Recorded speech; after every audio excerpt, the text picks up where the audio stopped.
President Jimmy Carter once said, "We know that a peaceful world cannot long exist, 1/3 rich and 2/3 hungry."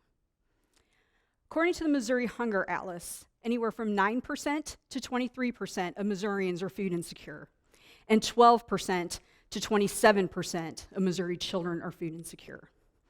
Food insecurity is defined as the inability to provide enough food or sustenance for an active lifestyle for an entire family. Education at the community, family, and school level is the only way that we can combat food insecurity. My name is Carmel Dare, but those that have my heart call me Chef Dare. I am the culinary instructor at Rolla Technical Institute in Rolla, Missouri, right here, just right down the street. I teach students from 10 sending school districts who have a passion for food and all things food. Many students come to me completely prepared to take on every task I give them and run, but many others come to me because they want to learn the tools to be able to go forward from their years of food insecurity. Food insecurity has been a problem in schools for years. This is not anything new. This is not anything different.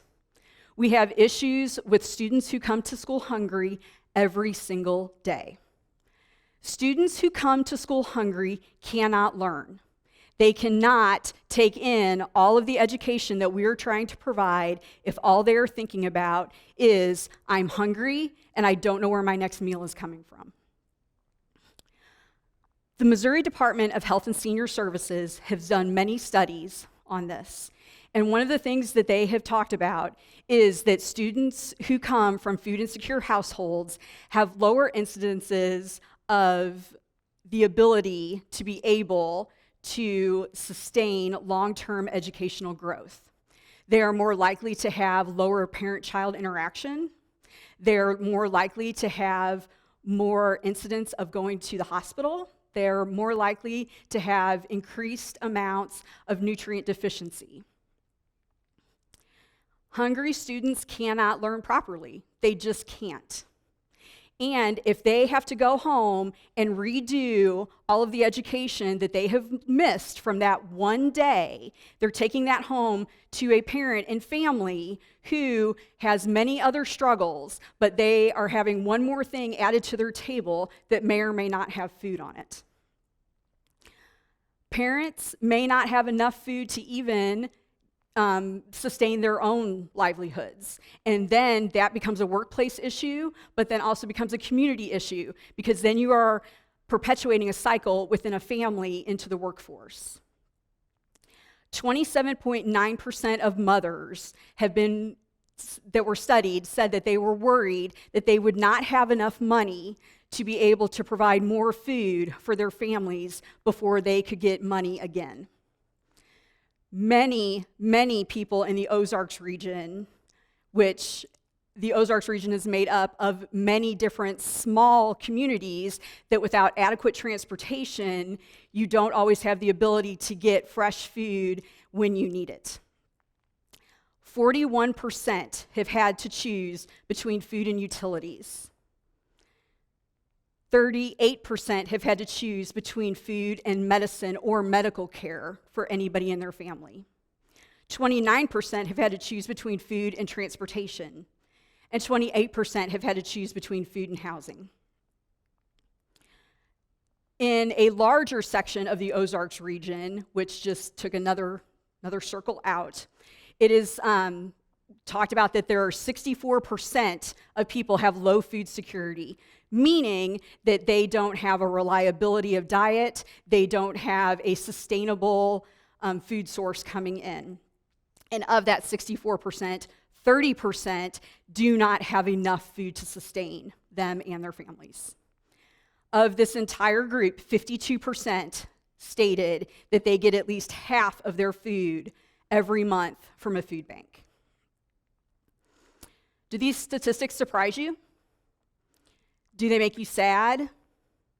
Do they make you mad? As someone like me who comes face to face every day with the walking and talking statistics that I just gave you, it should. I had a student who came to me in 2019 with a passion for food. but very little resources at home to make things happen for herself. She took in everything that I gave her about the food industry like a sponge because she wanted to learn not only how to take the hunger away from herself, but then how to do it for others. You see, many people who are food insecure, once they learn the keys to be able to feed themselves, they want nothing more than to be able to feed others. She was a bright and shining star in my program. Once she graduated, she went on to the U.S. Coast Guard. She had done her research and found out that the U.S. Coast Guard offered the highest sign-on bonus. And from this girl from this little bitty town, it was sizable money. She had also earned many industry credentials in my program, which just upped her money even more. She went on to boot camp, where she earned a meritorious rank advancement. Then she went on to culinary school in Petaluma, California for the U.S. Coast Guard. She was, from this little bitty town in Missouri, the #1 culinary school graduate for the U.S. Coast Guard for her group. So she got to choose her duty station. This girl, 1 year out of high school, is stationed in Oahu, Hawaii, living her very best life. So, what comes next? I don't just want to help my students, because I do. I help my students every day. I teach them how they can feed themselves and how they can feed their families. But the next thing to do is to help others. So my next step is to work with the Phelps County Dream Center to be able to teach people who receive USDA resources how to be able to use those resources in the best way possible. The first thing you have to do is find out what tools they have. For example, do they have a refrigerator or freezer? Because if you're living in temporary housing, you may not have that. Do they have a microwave? Do they have an oven? Do they have a hot plate? Do they have an Instapot? What do they have to be able to create? You have to have tools to be able to eat. Then you have to educate on what you do with things. Story from the Phelps County Dream Center 2 years ago, the USDA had sent in pallets of spaghetti squash. I love me some spaghetti squash, don't get me wrong, love it. But if you don't know what that is, number 2, don't have the tools to prepare it, and number 3, don't know how to prepare it, is that going to feed anybody? No. That is an opportunity missed. That vegetable is not going to help anybody if you don't know how to work with it. So you have to be able to not just educate, but you have to be able to teach people what they can do, not only with that vegetable, but what other things you can put with that vegetable to make it a palatable meal. It's not just, hey, we're going to make this spaghetti squash. What can I add to it to make that a palatable meal for that family? Because sitting down as a family is about more than just eating. It should be about talking to each other. It should be about social and emotional interaction. It should be about multiple people sitting together and talking about their day. And when kids don't have that, we have more than just food insecurity. Then we have emotional insecurity. The working poor has shifted, not just from COVID, from long before that. The working poor has shifted to the middle class. We have to learn to help people without judgment. You know, do you really believe that someone who, and by the way, 84% of people who receive USDA benefits, food stamps, are working? Do you really believe that 84%, those people, never deserve to have a cake to celebrate a birthday from the bakery? Because you know what? If you don't have a stove and you don't have pans and you don't have anything to make it with, that bakery department cake is way cheaper. But do you not think they deserve that? Everybody deserves a celebration. Do you not think that people deserve to celebrate with a candy bar and a soda at the end of a bad day? Don't know about y'all, but I do. Everybody does. Sometimes it's just getting through the day.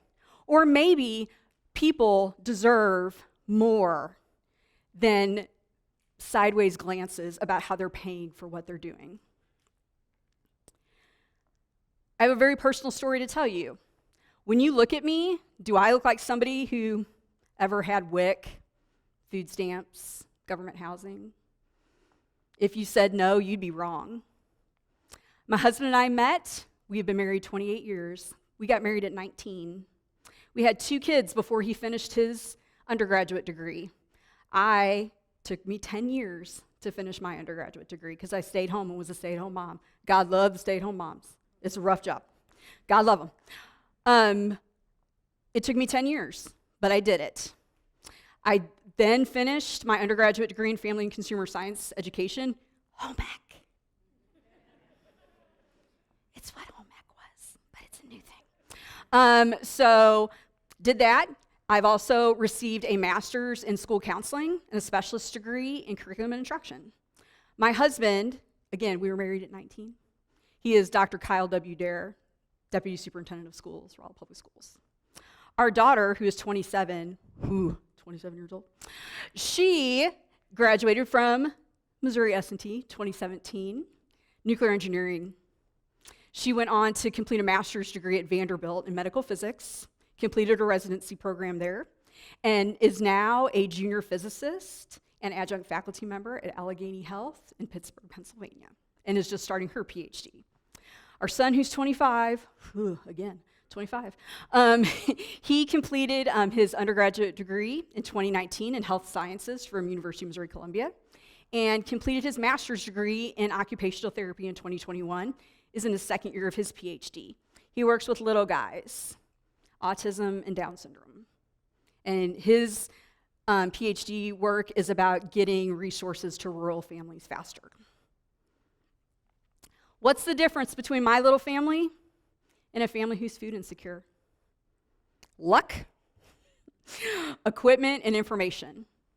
I was lucky enough to run into sales, lucky enough to know what to do when I found something on sale, lucky enough to know how to make things and prepare them that were nutritious, that my kids would eat them, and I had the equipment to do so. It's not for everybody, but we can help people.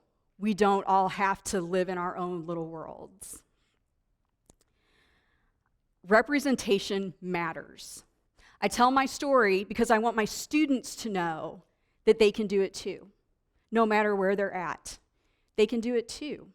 You have to be who a child will look up to and want more for themselves and can see themselves in a different way.